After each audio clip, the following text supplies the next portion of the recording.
الحمد لله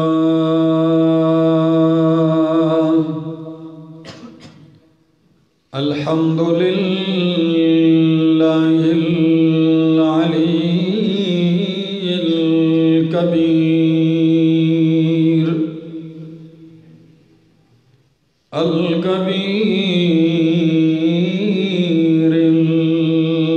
المتعال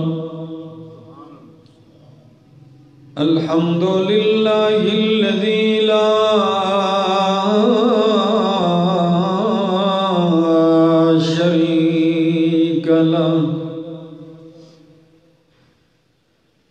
شريك له في الذات والصفات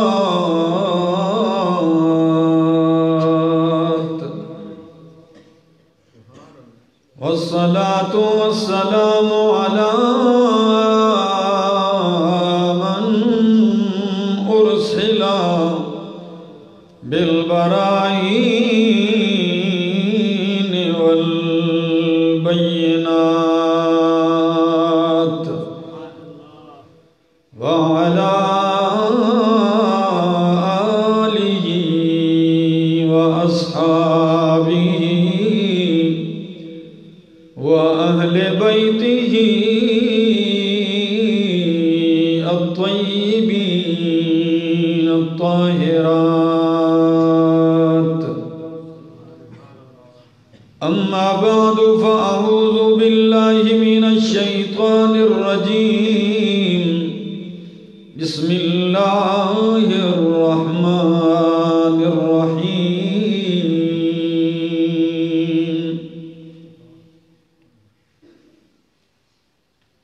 النبي أولى بالمؤمنين من أنفسهم وأزواجه أمهاتهم وقال تعالى لقد كان لكم في رسول الله أسوة حسنة لمن كان يرجو الله واليوم الآخر وذكر الله كثيرا وقال تعالى وما آتاكم الرسول فخذوه وما نهاكم عنه فانتهوا وقال تعالى من يطع الرسول فقد أطاع الله وقال تعالى ومن يطع الله ورسوله فقد فاز فوزا عظيما وقال تعالى ومن يشاقق الرسول من بعد ما تبين له الهدى ويتبع غير سبيل المؤمنين نوله ما تولى ونصله جهنم وساءت مصيرا وقال النبي صلى الله تعالى عليه وسلم إن الإسلام بدأ غريبا وسيعود غريبا كما بدأ فطوبى للغرباء قيل يا رسول الله ومن الغرباء قال الذين يحيون سنتي ويعلمونها عباد الله وفي رواية الذين يمسكون بكتاب الله حين يتركوا ويعملون بالسنة حين تطفأ وفي رواية الذين يصلحون عند فساد الناس. وقال النبي صلى الله تعالى عليه وسلم إنه من يعش منكم بعدي فسيرى اختلافا كثيرا فعليكم بسنتي وسنة الخلفاء الراشدين المهديين تمسكوا بها وعزوا عليها بالنواجذ وإياكم ومحدثات الأمور فإن كل محدثة بدعة وكل بدعة ضلالة. وقال النبي صلى الله عليه وسلم وكل ضلالة في النار. سبحان ربك رب العزة عما يصفون وسلام على المرسلين والحمد لله رب العالمين.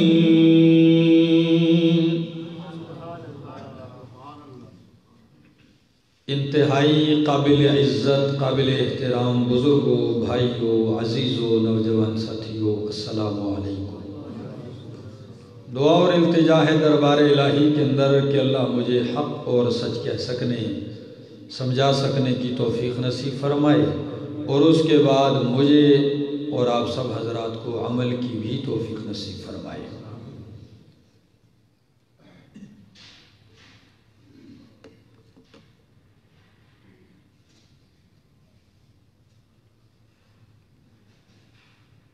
وقت تھوڑا ہے اور جو مضمون میں ذہن میں تیار کر کے آیا ہوں وہ لمبا ہے. بہرحال کوشش کروں گا تھوڑے سے وقت میں اسے سمیٹ دوں. آپ توجہ رکھیں گے اور دل و دماغ کو حاضر رکھیں گے. یہ نہیں سوچیں گے کہ کون کیا کہہ رہا ہے، اس لیے کہ میری حیثیت کچھ بھی نہیں، پر یہ دیکھنا ہے کہ بات کن کی کر رہا ہے. جن کی بات کرنے لگا ہوں ان کی حیثیت بہت بلند و بالا ہے. انسانیت کی کامیابی کے لیے اللہ رب العزت نے ایک عظیم کتاب نازل فرمائی ہے جس کا نام قرآن مقدس ہے. اور جس پیغمبر صلی اللہ تعالی علیہ وسلم پر اللہ نے یہ عظیم کتاب نازل فرمائی ہے وہ ہے محمد الرسول اللہ صلی اللہ علیہ وسلم. انسانیت کے لیے اللہ رب العزت نے یہ دو اصول سامنے رکھ دیے، کامیابی کے لیے، ہدایت کے لیے، کہ ایک میری نازل کردہ کتاب کو تھام لو، اور نمبر دو میرے مبعوث کردہ پیغمبر محمد الرسول اللہ صلی اللہ علیہ وسلم کے فرمان اور سنت کو اپنا لو.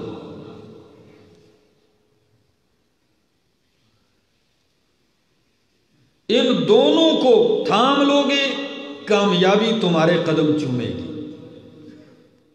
اور تیسری چیز، تیسری ہستی وہ طبقہ ہے صحابہ کرام کا جنہوں نے قرآن اور سنت کو اپنا مقتدا اور رہبر اور رہنما بنایا، اور کتاب و سنت کے ڈھانچے میں رنگ میں ایسے رنگ دیا اپنے آپ کو، اپنے عمل کو، عقیدے کو، معاملات اور اخلاق کو، کہ وہ ہدایت کے اتنی بلندی پر پہنچ گئے کہ ہدایت کے آسمان کے ستارے بن گئے.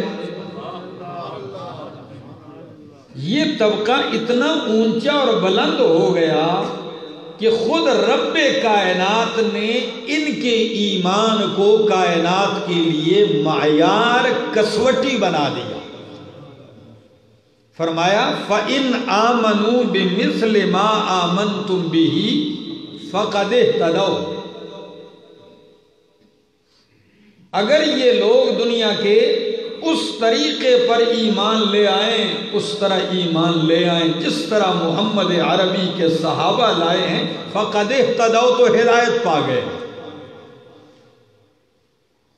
اب ہم نے قرآن کو، سنت کو اور صحابہ کی جماعت کو سامنے رکھ کر اپنی زندگی کا لائحہ عمل تیار کرنا ہے، کس ڈگر پہ چلنا ہے. سنیے، قرآن مقدس پڑھنے لگا ہوں. النبی اولا بالمؤمنین من انفسہم، النبی اولا بالمؤمنین من انفسہم، نبی زیادہ اولا ہے.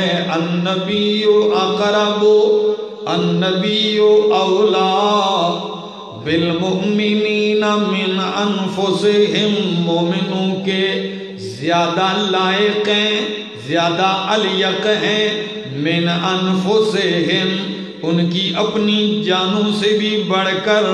وَأَزْوَاجُهُ أُمَّهَاتُهُمْ، اور نبی کی بیویاں ان کی مائیں ہیں. یعنی مومن کے لیے نبی کی ذات اپنی ذات سے بڑھ کر ہے، نبی کا وجود اپنے وجود سے بڑھ کر ہے، نبی سے محبت اپنی ذات کی محبت سے بڑھ کر ہے.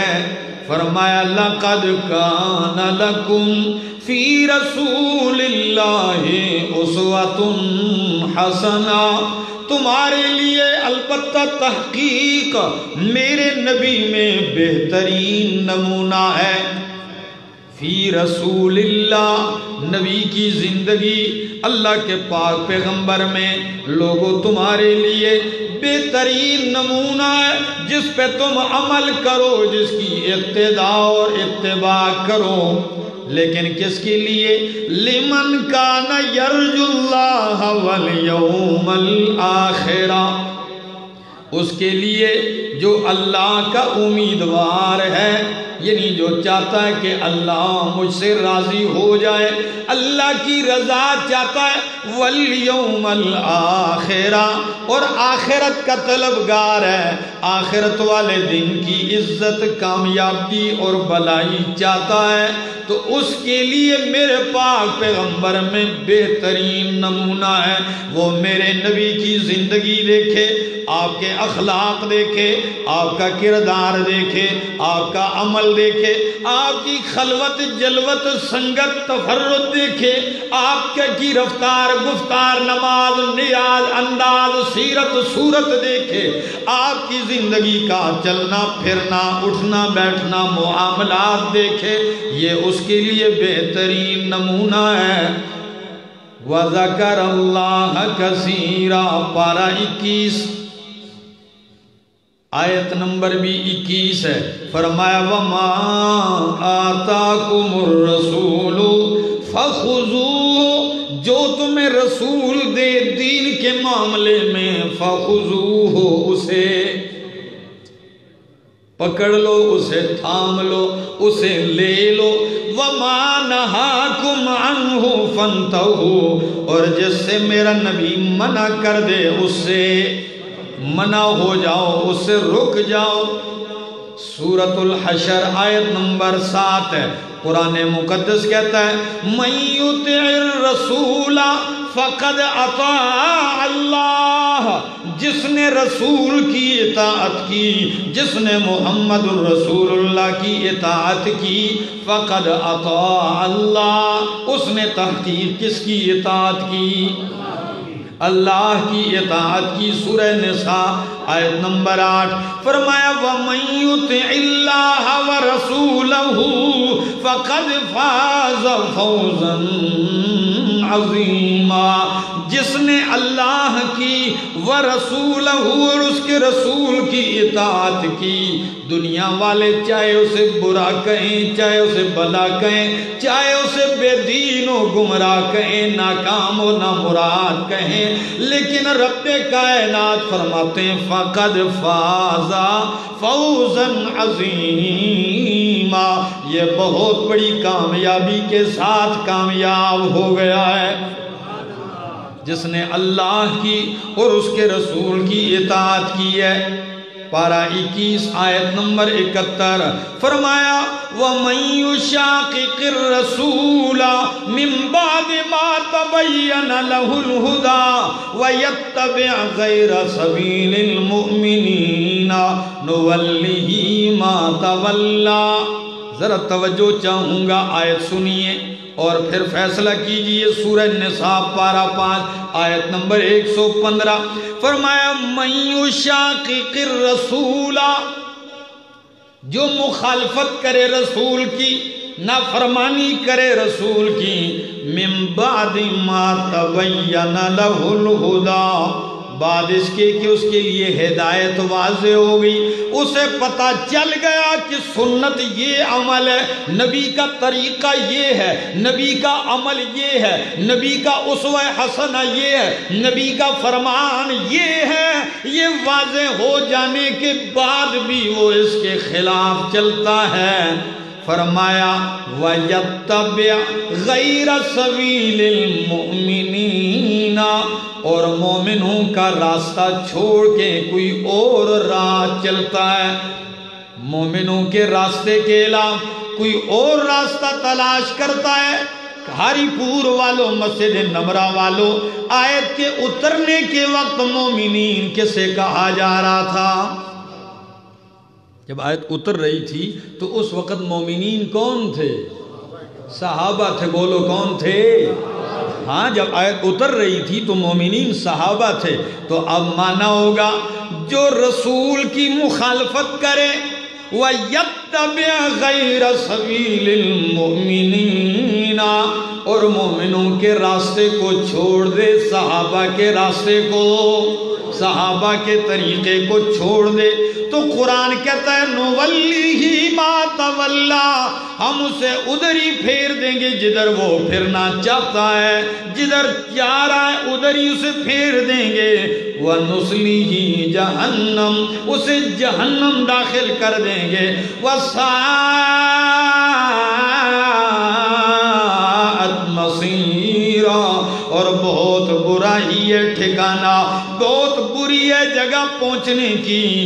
قرآن مقدس کی بات آپ نے سن لی، جو نبی کی مخالفت کرے وہ جہنمی ہے، تباہ ہے، جو صحابہ کے طریقے کو چھوڑ کر کوئی اور طریقہ تلاش کرے گا وہ جہنمی جائے گا۔ اللہ فرماتے ہیں مجھے اس کی کوئی ضرورت نہیں، جدھر پھرنا چاہتا ہے ادھر ہی اس کو پھیر دوں گا، جہاں لگا ہے لگا رہے۔ لیکن اگلی بات ذرا سنیے، فرمایا وَمَن يَعْصِ اللَّهَ وَرَسُولَهُ، جو اللہ اور اس کی رسول کی مخالفت کرے، وَيَتَعَدَّ حُدُودَهُ، اور اللہ کی حدوں کو تجاوز کر جائے۔ اللہ نے ہر دین کے معاملات میں کچھ حدود مقرر کی، وَيَتَعَدَّ حُدُودَهُ، اور اس کی حدوں سے تجاوز کر جائے، تو فرمایا یُدْخِلْهُ النَّارَ، اللہ اسے آگ میں داخل کرے گا، خالدن فیہا، اس میں ہمیشہ رہے گا، وَلَهُ عَذَابٌ مُہِینٌ، اور اس کے لیے رسوا کن عذاب ہے۔ سورہ نساء پارہ 4 آیت نمبر 14۔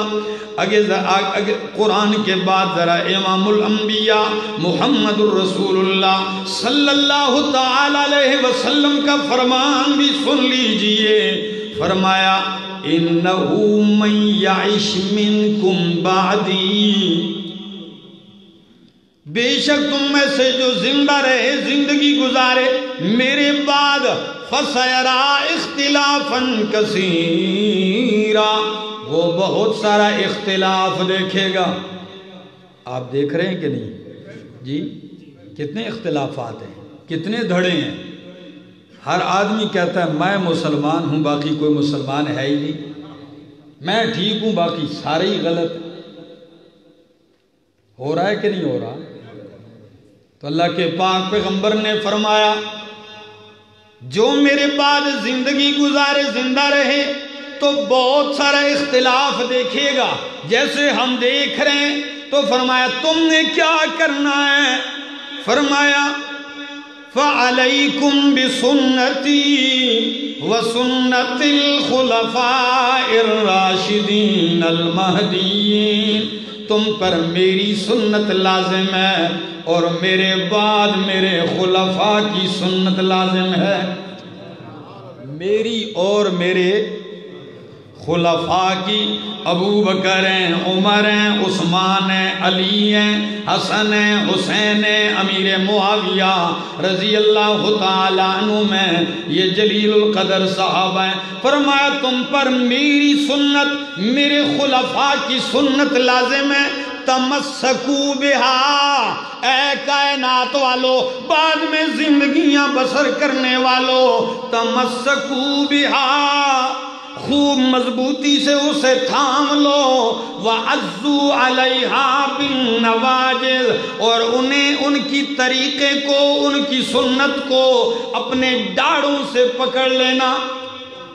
ایک عز یہ ہے اگلے دانتوں سے کسی چیز کو پکڑنا، اگلے دانتوں سے مضبوط نہیں پکڑی جاتی کوئی، عز کہتے ہیں ڈاڑوں سے پکڑنے کو، ٹھیک ہے نا، سائیڈ کے دانتوں سے، تو مضبوطی سے اشارہ ہے عَزُّوا عَلَيْهَا بِالنَّوَاجِذ، مضبوط ڈاڑوں سے اسے پکڑ لینا، یعنی اپنے عمل میں دنیا تمہیں کھینچے گی، پیر صاحب یوں کھینچے گا، مولوی صاحب یوں کھینچے گا، کوئی ادھر کھینچے گا، کوئی ادھر کھینچے گا، لیکن تم نے میری سنت کو، میرے صحابہ خلفاء کی سنت کو لازم پکڑنا ہے۔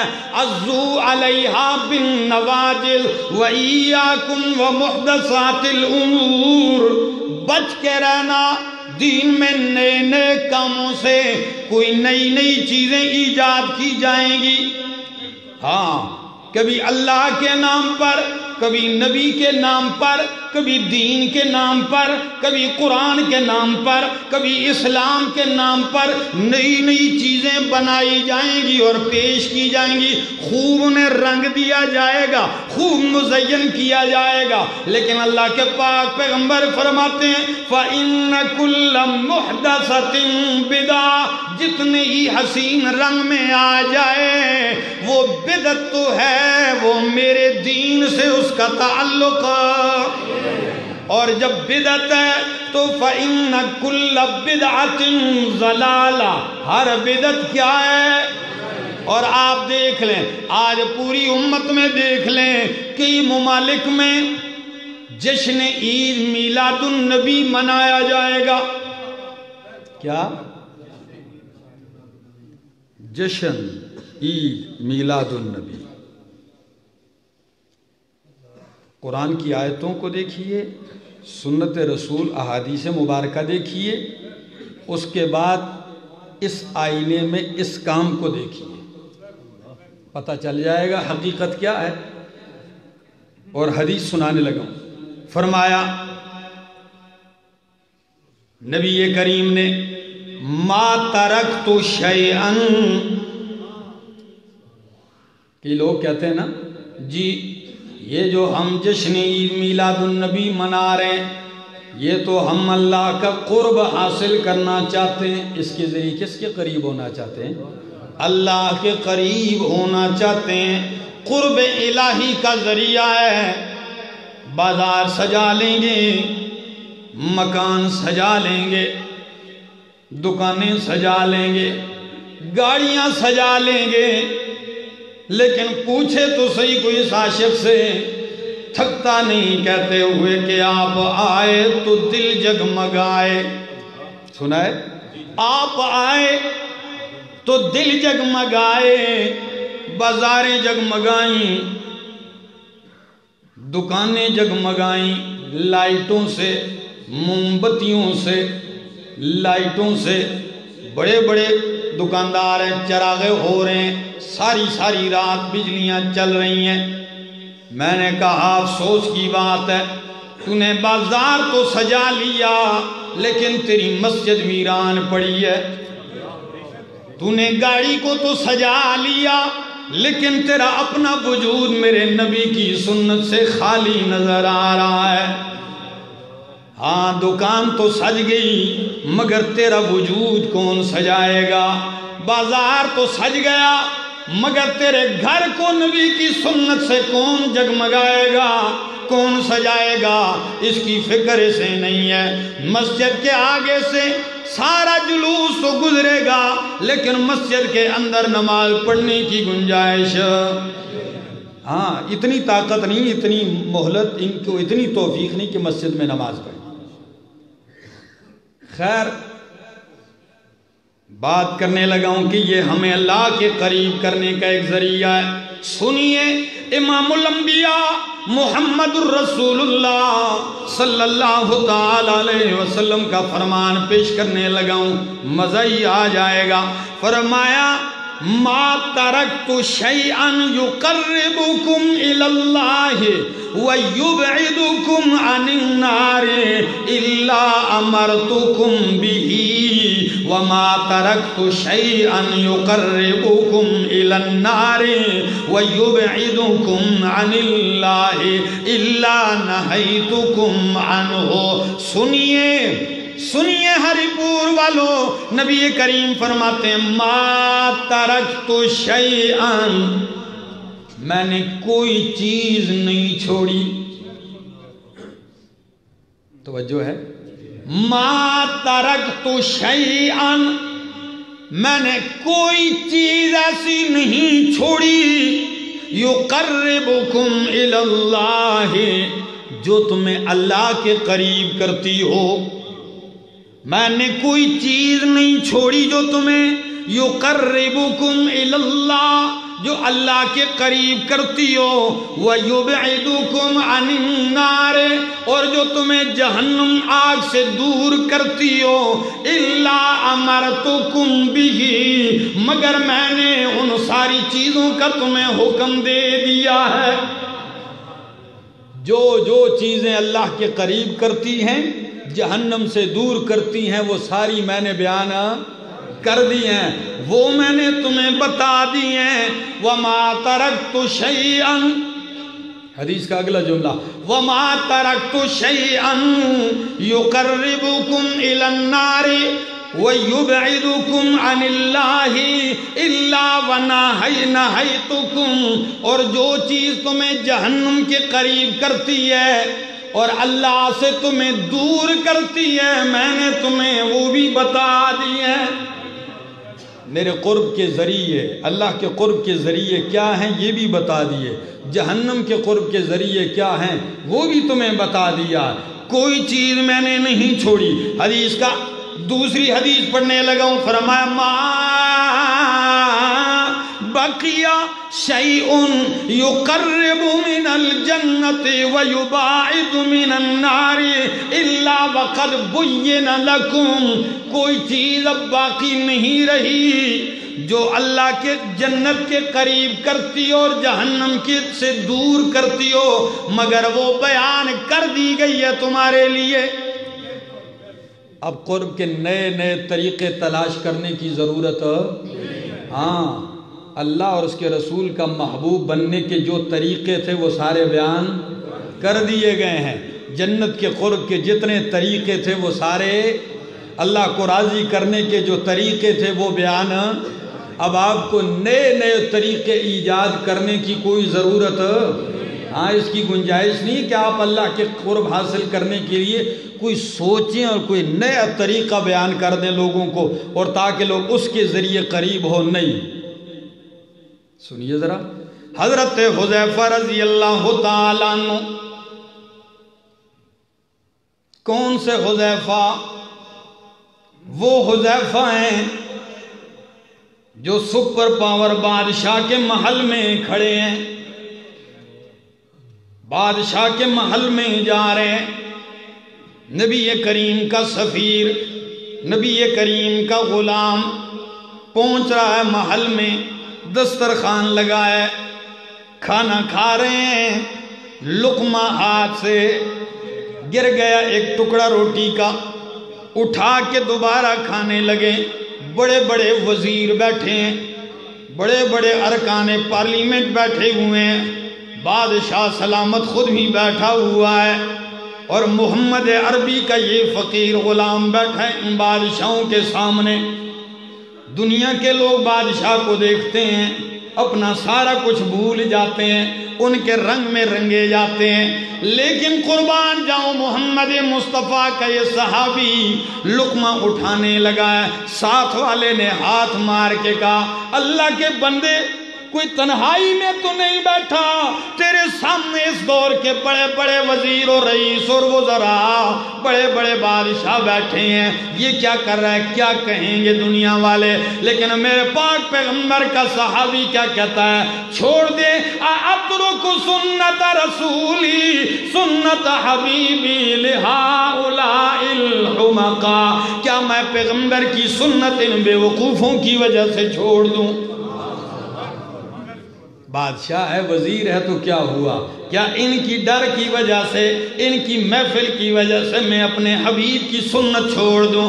ہاں، چھوڑے گا وہ جس بادشاہ کی محفل کی قدر ہوگی لیکن نبی کے طریقے کی قدر، جس کو نبی کی سنت کی قدر ہوگی وہ یہ نہیں دیکھے گا کون ناراض ہوتا ہے کون خوش ہوتا ہے، دنیا کیا کہتی ہے اس نے وہی کرنا ہے جو اللہ کے پاک پیغمبر کا طریقہ ہے، دنیا جو مرضی ہے کہتی رہے۔ تو حذیفہ بن یمان کیا کہتے ہیں؟ کہتے ہیں کل عبادت لم يتعبدها اصحاب رسول اللہ فلا تعبدوها، کل عبادت لم يتعبدها اصحاب رسول اللہ فلا تعبدوها۔ او ہری پور والو، مسجد نمرہ والو، جہاں جہاں تک اس عاجز کی آواز پہنچتی ہے سننے والو سنیے، فرمایا ہر وہ عبادت، کیا؟ ہر وہ عبادت لم یتعبدها اصحاب رسول اللہ، جس کو اللہ کے پاک پیغمبر کے صحابہ نے عبادت سمجھ کر نہ کیا ہو، فلا تعبدوها، تم بھی اسے عبادت اور دین سمجھ کے نہ کرنا۔ معیار سامنے آیا کہ نہیں آیا؟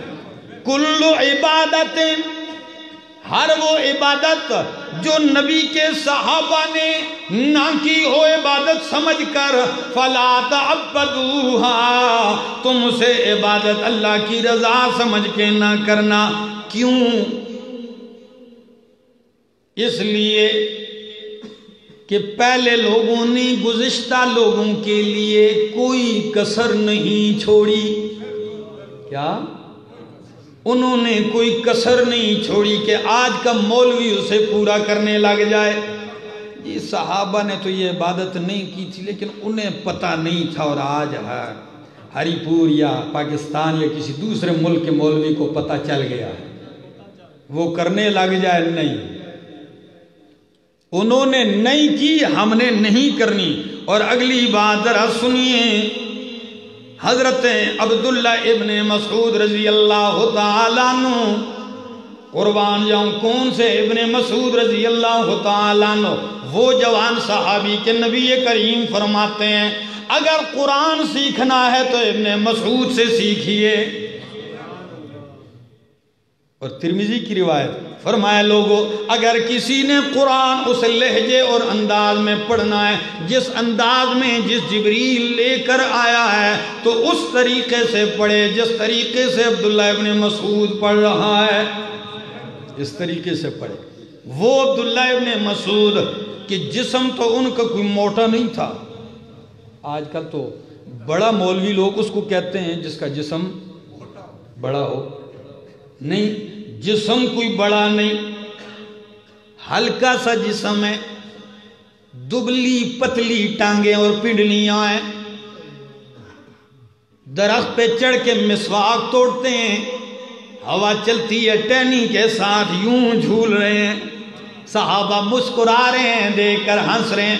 نبی کریم نے فرمایا کیا تم میرے ابن مسعود کی پتلی پتلی ٹانگوں کو دیکھ کے ہنس رہے ہو؟ فرمایا ہاں۔ فرمایا اللہ کی قسم ہے، قسم ہے اس ذات کی جس کے دست قدرت میں محمد کی جان ہے، ابن مسعود کی یہ باریک ٹانگیں قیامت والے دن اعمال کے ترازو میں احد پہاڑ سے بھی زیادہ وزنی ہے۔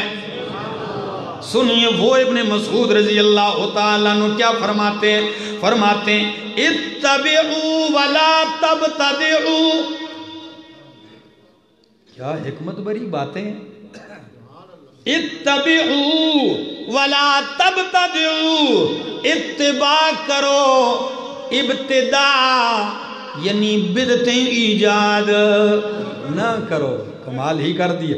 اتبعوا کیا کرو؟ اتباع کا مطلب کیا ہے؟ خود ایک کام ایجاد نہ کرو، جو ہو چکا ہے اس پہ۔ اور ابتدعوا کا مطلب یہ کہ اپنے سے بناؤ۔ تو سچ بتائیے آج جو نبی کے نام پر، نبی کی ولادت کی خوشی میں، نبی کی میلاد پر یہ جو جشن، پھر عید، پھر یہ جو خرافات کیے جا رہے ہیں، یہ اتبعوا میں ہیں جی؟ اگر اتبعوا کا معنی یہی ہے کہ اتباع کرو اور یہ کام شروع کر دو، تو کس کی اتباع میں؟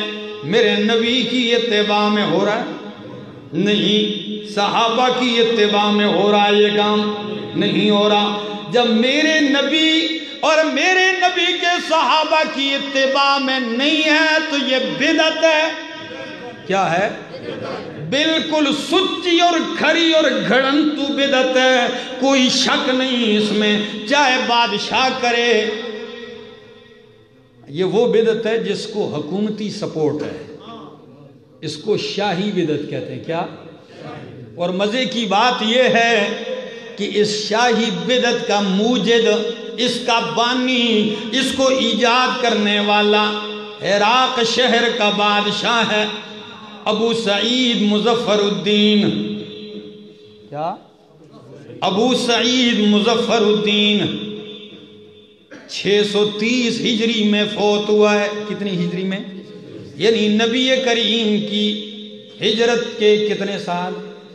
630 سال بعد فوت ہوا۔ 630 سال گزر گئے لیکن کوئی جشن عید میلاد النبی کا وجود نہیں ہے۔ سب سے پہلا موجد یہ بادشاہ ہے، اس نے یہ بدعت ایجاد کی ہے۔ ابن خلکان اٹھائیے، وفیات العیان اٹھائیے، البدایہ والنہایہ اٹھائیے، تاریخ اٹھا کے دیکھیے کیا لکھتے ہیں مورخین۔ حافظ ابن حجر اسقلانی کیا لکھتے ہیں، تہذیب التہذیب دیکھیے، امام ذہبی میزان الاعتدال میں کیا فرماتے ہیں، سیر و اعلام النبلاء میں کیا فرماتے ہیں۔ کہتے ہیں کانا ملکن مصرفن، یہ بڑا ایک اسراف کرنے والا بادشاہ، عیاش بادشاہ تھا، اس نے یہ نیا کام ایجاد کیا۔ اور ربیع الاول نہیں، سفر کے مہینے سے شروع ہو جاتا تھا، ایک مہینہ پہلے سے تیاریاں شروع کر دیتا۔ ڈول ڈمکے والے، میوزک والے، ناچ گانے والے، طبلہ سرنگیوں والے، ہم بیم باجوں والے سارے اکٹھے کر دیتا۔ ناچنے گانے والوں کی جماعت لگتی، ہزار ہزار بکرے ذبح ہو رہے ہیں، ہزار ہزار دمبے ذبح ہو رہے ہیں، حلوے ہی حلوے، کیا؟ ہاں حلوے ہی حلوے پک رہے ہیں، تقسیم ہو رہے ہیں۔ اور عصر کے بعد مغرب تک یہ محفل لگایا کرتا تھا۔ وَكَانَ يَرْقُصُ بِنَفْسِهِ، یہ نہیں بادشاہ پہلے خود ناچنا شروع کرتا، بعد میں لوگوں کو نچواتا۔ کَانَ يَرْقُصُ بِنَفْسِهِ، خود بھی ناچتا، لوگوں کو بھی نچوا رہا ہے۔ نچو بھائی، کیوں نچو؟ کیوں ڈانس کرو؟ نبی علیہ السلام کا لا حول ولا قوت الا باللہ۔ نبی علیہ السلام پیدا ہوئے تو کیا آپ خوشی میں ناچنے کی اجازت ہو گئی؟ نبی علیہ السلام کی ولادت کی خوشی میں آپ کو میوزک اور گانے کی اجازت مل گئی؟ ایک آدمی مجھے کہنے لگا مولانا صاحب یہ ناچنا ٹھیک ہے؟ میں نے کہا ٹھیک تو نہیں ہے. ساری دنیا کہتی پوچھنے کی بات ہے اللہ کے بندے، بات وہ پوچھا کرو جس کا پتہ نہ ہو. سب کو پتہ ہے ناچنا گانا اچھی چیز نہیں.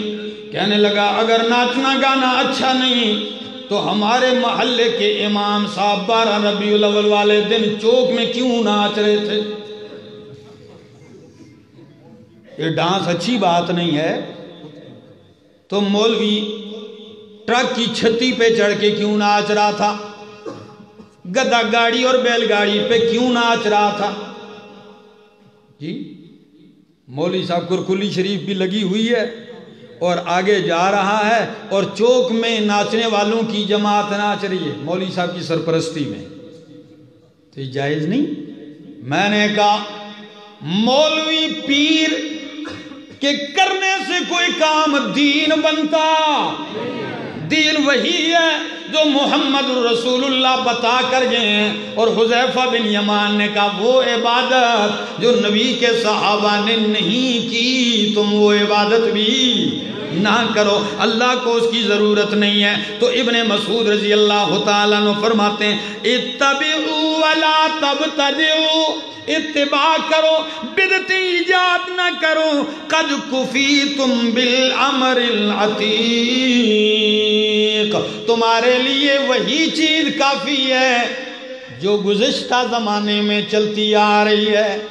یعنی صحابہ جو کر کے گئے ہیں بس وہی تمہارے لیے کافی ہے، انہی کی اتباع کرو. قربان جاؤں ذرا حدیث سنیے نسائی ابن ماجہ کی. اللہ کے پاک پیغمبر صلی اللہ علیہ وسلم فرماتے ہیں ایاکم والغلو فی الدین،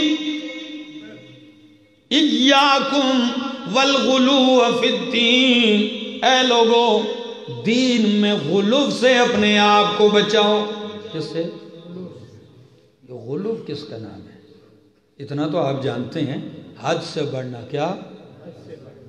دین پہ چلو، حد سے آگے غلو نہ کرو، مبالغے نہ کرو.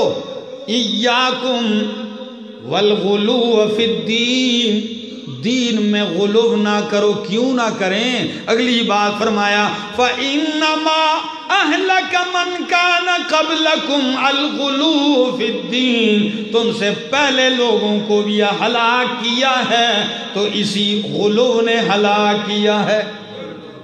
تم سے پہلے جو لوگ ہلاک ہوئے ہیں انہیں بھی اسی دین میں غلو اور حد سے آگے بڑھنے نے ہلاک کیا ہے.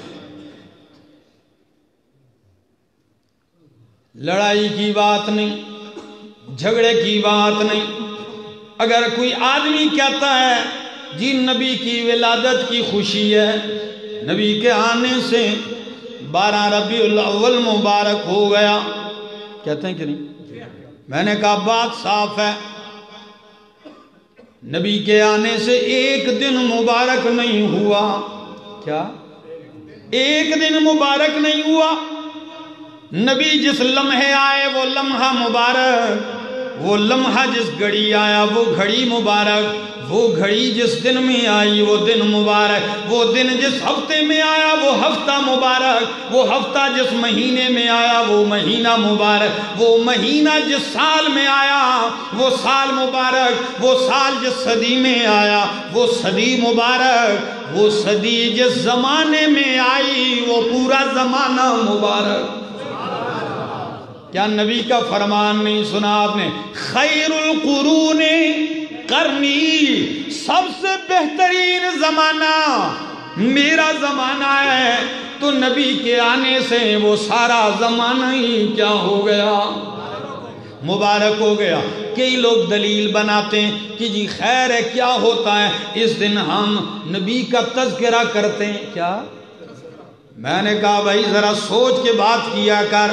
اپنا الو ٹھیک کرنے کے لیے، اپنا کام سیدھا کرنے کے لیے، اپنے پیٹ کو بھرنے کے لیے، اپنی جہنم کو بھرنے کے لیے دین نہ بگاڑ۔ اگر تو کہتا ہے سال میں صرف ربیع الاول میں نبی کا تذکرہ، تو اللہ کی قسم ہے یہ تیری ذہنیت کے لوگ تو بات کر سکتے ہیں، ورنہ میرا عقیدہ اور ایمان تو یہ ہے کہ دھرتی میں کوئی وقت اور لمحہ ایسا نہیں جو نبی کے ذکر سے خالی ہو۔ کوئی وقت کوئی لمحہ نبی کے ذکر سے خالی نہیں ہے۔ کیا نبی کریم کی ہستی ایک دن کی ہے؟ کیا آپ نے ربیع الاول والے دن تذکرہ کر دیا چھٹی ختم؟ نہیں، آپ کا تذکرہ آپ کے آنے سے پہلے جاری ہے۔ کیا پیدا بھی نہیں ہوئے، ابھی آئے بھی نہیں، ابراہیم خلیل اللہ کی دعاؤں میں آپ کا تذکرہ، موسیٰ علیہ السلام کی تقریروں میں آپ کا تذکرہ، عیسیٰ علیہ السلام کی خوشخبریوں اور بشارتوں میں آپ کا تذکرہ، تورات و انجیل میں آپ کا تذکرہ۔ شاعر نے کیا خوب کہا، دعا ابراہیم عند الحتیم، اللہ اکبر، بشارت عیسیٰ و وعظ الکلیم، بشارت عیسیٰ و وعظ الکلیم، دعا ابراہیم عند الحتیم، فجمیع النبیین والمرسلین بہ بشروا منذ عصر قدیم۔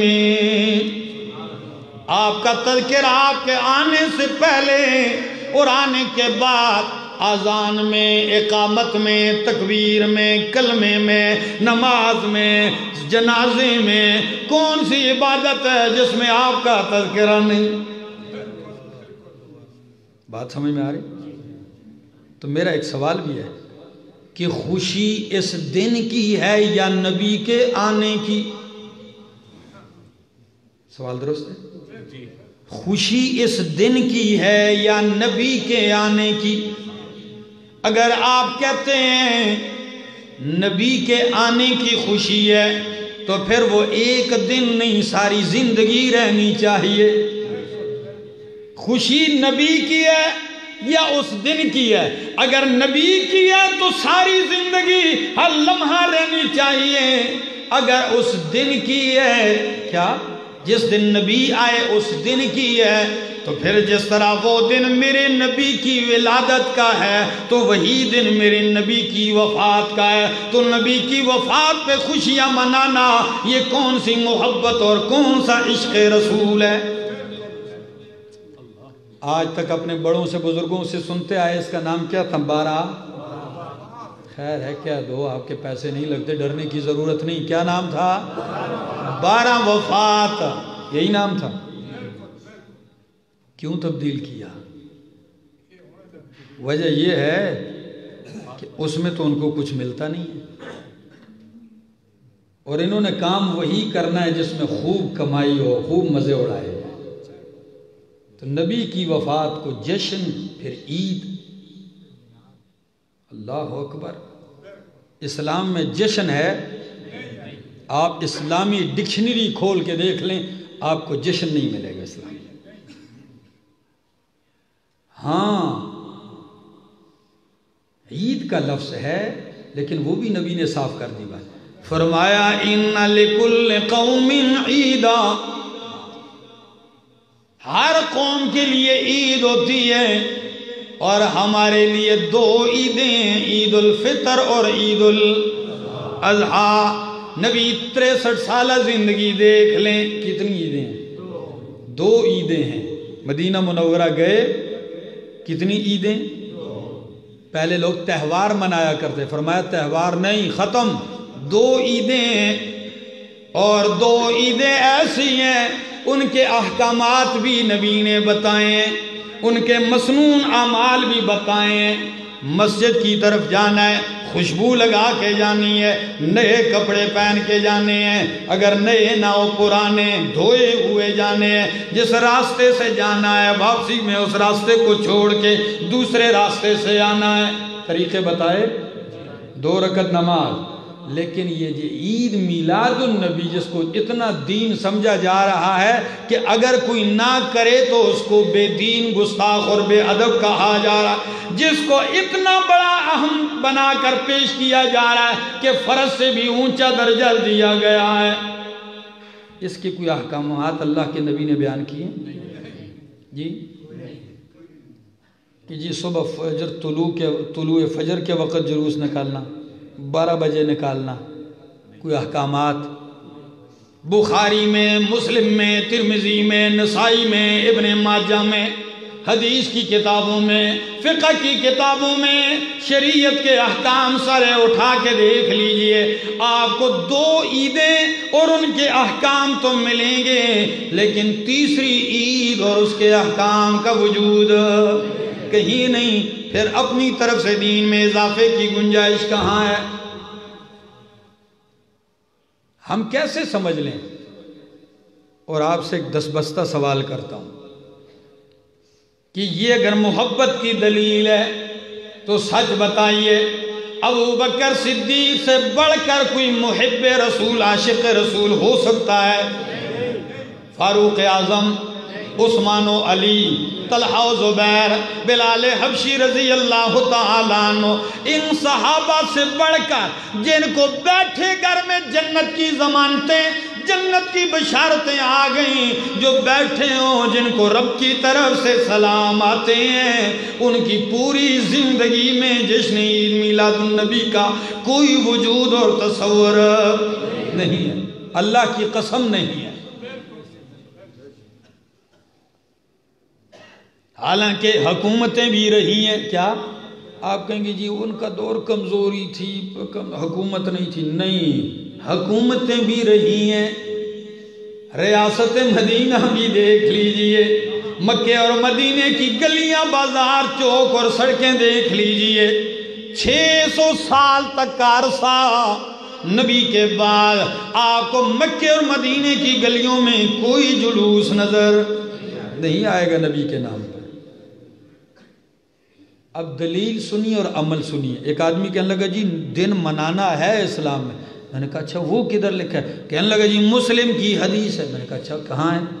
کہنے لگا اللہ کے پاک پیغمبر نے فرمایا، سئل رسول اللہ صلی اللہ علیہ وسلم عن صوم یوم الاثنین، نبی کریم ہر سوموار کو روزہ رکھتے تھے۔ سوموار کو آپ سے پوچھا گیا آپ سوموار کو روزہ کیوں رکھتے ہیں؟ فرمایا فیہ ولدت وفیہ انزل علی، اس لیے کہ سوموار والے دن میں پیدا ہوا ہوں اور سوموار والے دن مجھ پہ قرآن اترنا شروع ہوا ہے۔ میں نے کہا ماشاءاللہ مسئلہ ہی حل ہو گیا، یہ تو آپ کی دلیل نہیں، اس نے تو حل ہی کر دی ہے بات۔ امام الانبیاء کے ارشاد نے کیا کہ نبی سوموار والے دن پیدا ہوئے، اور سوموار مہینے بعد، سال بعد نہیں آتا بلکہ ہر ہفتے میں آتا ہے۔ کیا نبی سوموار والے دن پیدا ہوئے اور سوموار سال بعد آتا ہے؟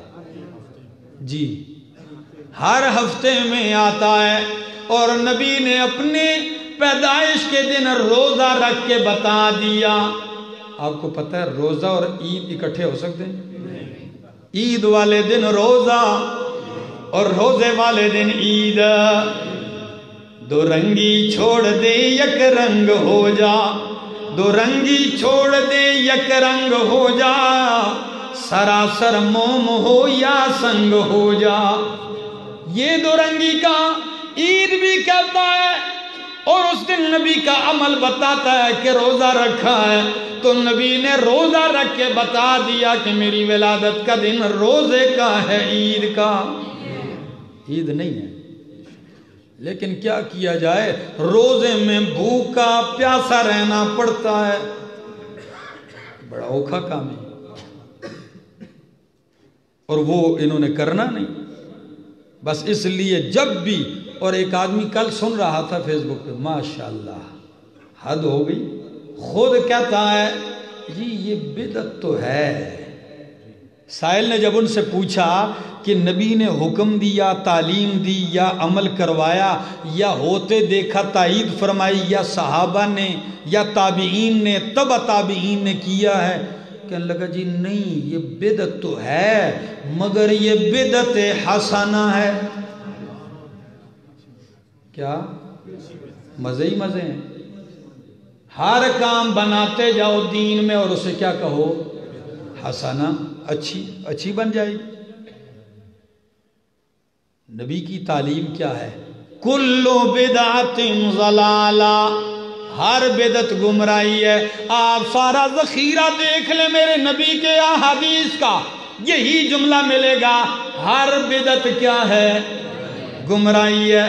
اور اس نے دو قسمیں بنا لی، حسنہ اور اچھی بدعت اور بری بدعت۔ لا حول ولا قوت الا باللہ۔ ایک آدمی کہتا ہے حسنہ، میں نے کہا حسنہ کا مطلب کیا ہے؟ کہتا ہے جو اچھی ہو۔ میں نے کہا اچھی کون کہے گا اس کو؟ اگر مولوی اور پیر کہیں تو پھر تو دنیا کی ساری بدعات اچھی ہو گئی۔ کیوں؟ ہر آدمی جو عمل کر رہا ہے تو اس کو کیا کہہ رہا ہے؟ مسجدوں میں ناچنے کودنے والے ہیں، اگر آپ ان سے پوچھو کہیں گے بدعت حسنہ ہے۔ آپ دیکھتے ہوں گے ویڈیو نا، ناچ رہے ہیں مسجد میں، او ادھر گر رہا ہے ادھر گر رہا ہے۔ کئی کہتے ہیں جی موسیقی شریف، کیا بولو؟ موسیقی شریف بدعت حسنہ۔ کوئی کہتا ہے محفل سماع شریف، قوالی شریف۔ جو کام خود بنائے ہیں ان کے آخر میں لفظ شریف لگا لیا ہے۔ جو کام اپنی طرف سے بنائے اس کے آخر میں کبھی نہیں کہا روزہ شریف، زکوٰۃ شریف، قربانی شریف، حج شریف، نماز شریف، یہ کبھی نہیں کہا۔ جو کام خود بنائے ہیں اس کے ساتھ کیا لگا ہے؟ تمہارے کہنے سے جو نبی کے زمانے میں چیز نہ ہو وہ شریف بن سکتی؟ ساری دنیا شریف کہے وہ شریر تو بن جائے گی شریف۔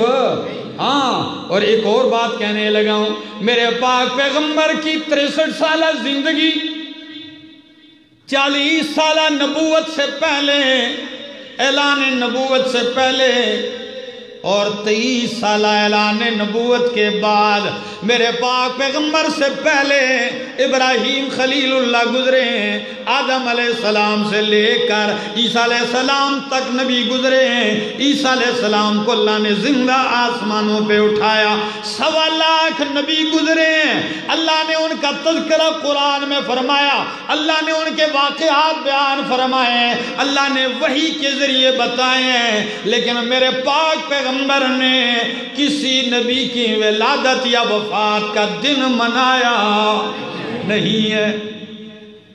اگر اسلام میں دن وفات یا پیدائش کا منانا ہوتا کسی ہستی کا تو امام الانبیاء قربانی کے بارے میں پوچھا گیا، ما هذه الاضاحی یا رسول اللہ، اے اللہ کے پاک پیغمبر یہ جو ہم قربانیاں کرتے ہیں یہ کیا ہے؟ تو نبی کریم نے فرمایا سنت ابیکم ابراہیم۔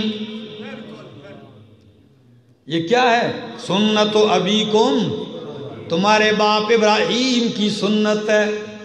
جب قربانی جیسی سنتیں ادا کی جا رہی ہیں، پوری ہو رہی ہیں، تو جس سے نبی کریم کی اتنی نسبت اور محبت، معراج میں ملاقاتیں، شب معراج میں ان کی امامت کروانا، تو آ کر ان کی ولادت کا کوئی دن مناتے یا نہ مناتے؟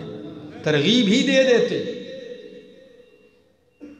یا کم از کم عیسائی آج کے دور سے زیادہ اس وقت بھی تھے، یہودی بھی تھے، تو نبی علیہ السلام کہہ دیتے نا کہ عیسائیوں تم جو کرسمس ڈے مناتے ہو عیسیٰ علیہ السلام سے محبت، تو تمہارا تعلق عیسیٰ علیہ السلام سے زیادہ نہیں، تعلق میں محمد کا عیسیٰ علیہ السلام سے ہے، عیسیٰ کا میرے ساتھ تعلق ہے، اس لیے میں ان کے تذکرے کرتا ہوں، اور میرے آنے سے پہلے میری بشارتیں اور میرے تذکرے عیسیٰ نے کیے، تو عیسیٰ علیہ السلام کی کرسمس ڈے میں مناؤں گا،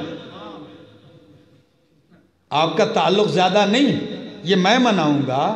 صحابہ کو حکم دیتے آپ منائیے ان کی پیدائش کا دن، لیکن افسوس ہے کہ آج کا مسلمان محبت نبی میں یہ کچھ کرنے کو تیار ہے۔ پھر یہ بھی آپ کو بتا دوں، نبی کریم کی پیدائش کا دن، اس میں آج تک کوئی اتفاق نہیں رہا، کسی نے مہینے میں بھی اختلاف ہوا ہے، کسی نے فرمایا سفر میں، کسی نے فرمایا ربیع الاول میں، اور شیخ عبد القادر جیلانی رحمہ اللہ جن کے نام کی 11ویں کھا کھا کے ان کے پیٹ جو ہیں وہ گنبد بن چکے ہیں، جن کا نام کھایا، جن کے نام پہ کھا کھا کے مر گئے، جن کو غوث اعظم بھی بنا دیا، جن کو شیخ عبد القادر کی جگہ شاعر کہتا ہے ان کا کہ جی عبد القادر ہے قادر، کیا عبد القادر ہے قادر، یہاں تک پہنچا دیا، الوہیت کے درجے تک پہنچایا۔ ان کی کتاب ہے غنیت الطالبین، اردو عربی دونوں زبانوں میں ملتی ہے، جلد نمبر 2 ہے، حصہ دوسرا، صفحہ نمبر 19 ہے۔ وہ فرماتے ہیں امام الانبیاء کی پیدائش 10 محرم کو ہوئی ہے۔ میں کہیں نہیں جاتا ہوں، ادھر ہی ہوتا ہوں، جائیں مکتبے میں خریدیں، 150-200 روپے لگائیں، آپ کو پتہ چلے۔ وہ کہتے ہیں کون سی تاریخ؟ 10 محرم کو، کوئی کہتا ہے 11 ربیع الاول، کوئی کہتا ہے 7 ربیع الاول، کوئی کہتا ہے 17 ربیع الاول، کوئی کہتا ہے 9 ربیع الاول، اور کوئی کہتا ہے 12 ربیع الاول۔ یہ اتنا اختلاف دلیل ہے کہ اگر صحابہ نے آپ کا جشن منایا ہوتا تو ایک دن پکا ہو جانا تھا، یہ اختلاف باقی نہ رہتا۔ اگر وہ جشن نکال دیتے تو یہ 12، 13، 14، 15 کا اختلاف باقی نہ رہتا، لیکن آپ کی وفات جو ہے وہ 12 ربیع الاول اختلاف کے ساتھ، لیکن اکثریت اسی بات کی قائل ہے کہ آپ کی وفات 12 ربیع الاول کو ہے۔ اور یہ بھی آپ کو بتا دوں، صحابہ کا زمانہ، تابعین کا، تبع تابعین، یہ سارا چھوڑ دیجیے، ذرا نیچے آ جائے، امام بخاری، امام مسلم، اور ان سے اوپر جائیے امام اعظم ابو حنیفہ رحمہ اللہ، امام شافعی، امام مالک، امام احمد ابن حنبل، کتنے جدید علماء ہیں، ائمہ دین ہیں، فقہاء ہیں، لیکن ان کی ساری کتابیں کھنگال لیجئے، کسی نے اپنی کتاب میں یہ باب قائم نہیں کیا کہ جی جشن عید میلاد النبی مستحب ہے، مستحسن ہے، سنت ہے، سب اپنی طرف سے بنائے ہوئے۔ تو 600 سال بعد عراق کا بادشاہ ابو سعید مظفر الدین یہ کام ایجاد کرنے والا ہے، اور اس کو علمی مواد دینے والا کون ہے؟ بادشاہ جب کوئی الٹا کام کرتا ہے تو ساتھ کس کو ملاتا ہے؟ مولویوں کو ملاتا ہے، درباریوں کو، تاکہ کسی طرح کام تو چلے۔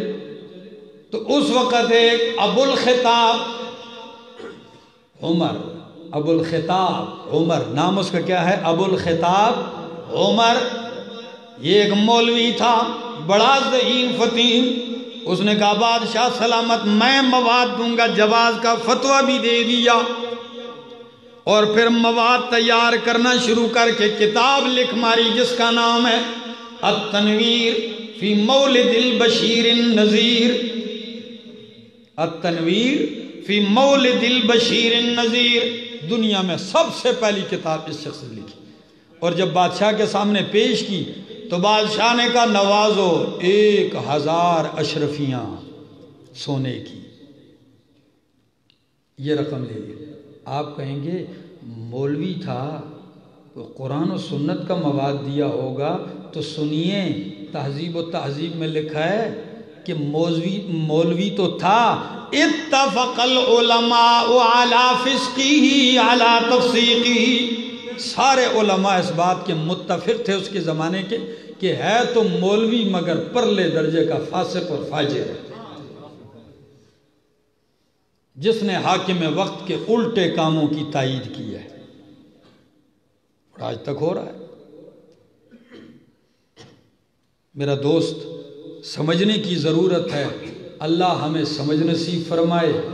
اور اتنی بڑی بات کہ ابلیس کے علاوہ سبھی تو خوشیاں منا رہے ہیں، کہتے ہیں کہ نہیں؟ جی میں نے کہا ابلیس کے سوا سبھی خوشیاں منا رہے نہیں، نبی کی وفات کا دن تھا، ابلیس کے علاوہ ساری کائنات غمگین تھی، صرف ابلیس ہی خوشیاں منا رہا تھا نبی کی وفات پر۔ اور ایک لفظ آپ سے پوچھتا ہوں، میلاد کا معنی کیا ہوتا ہے؟ ولادت کا معنی کیا ہے؟ پیدا ہونا، ماں کے پیٹ سے۔ تو ایک طرف تو پورا سال روتے ہیں کہ نبی بشر نہیں ہے، نور ہے، نور ہے، نور ہے، پورا سال یہی شور مچایا ہے کہ نبی نور ہیں، نور من نور اللہ ہیں، اور جب ربیع الاول آتا ہے تو پھر کہتے ہیں پیدا ہوئے تو کبھی نور بھی پیدا ہوتا ہے۔ جبریل کی ماں کا نام، باپ کا نام، بھائی بہنوں کا نام، اور نور کے ماں باپ بھی ہوتے ہیں۔ جو نور ہو وہ ماں کے پیٹ سے پیدا، اور جو پیٹ سے پیدا ہو جائے وہ نور بشر ہوتا ہے۔ تو کوئی ایک بات تو آپ کی ٹھیک ہو، ساری باتیں آپس میں متضاد ہیں۔ اللہ ہمیں عمل کی توفیق عطا فرمائے، سنت نبی پہ چلنے کی توفیق نصیب فرمائے۔ آخر دعوانا الحمدللہ رب العالمین۔